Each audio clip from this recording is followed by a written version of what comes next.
But when that light hits the sky, it's not just a call. It's a warning.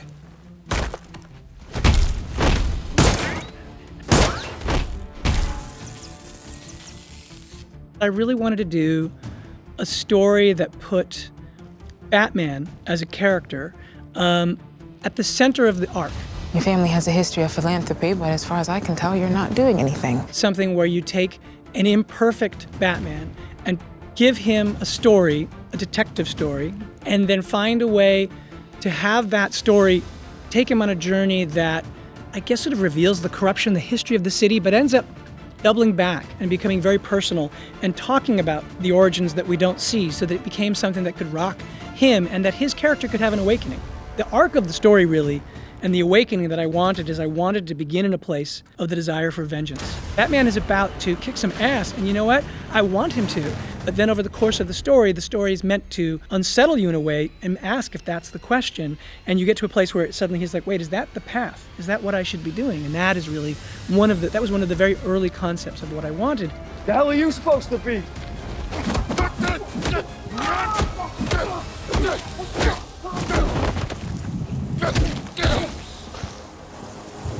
I'm vengeance.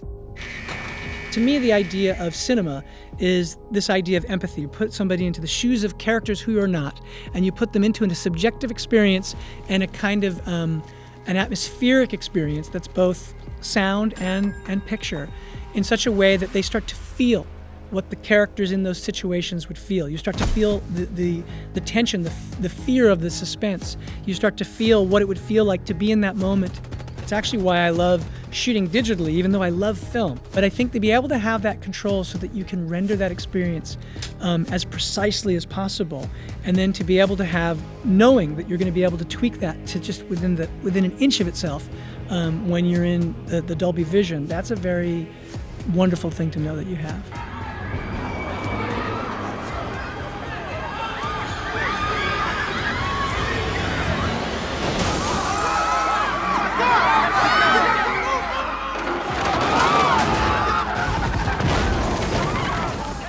Part of what was great about Dolby Vision was like, no, we guarantee that every cinema that is doing Dolby Vision will look like this.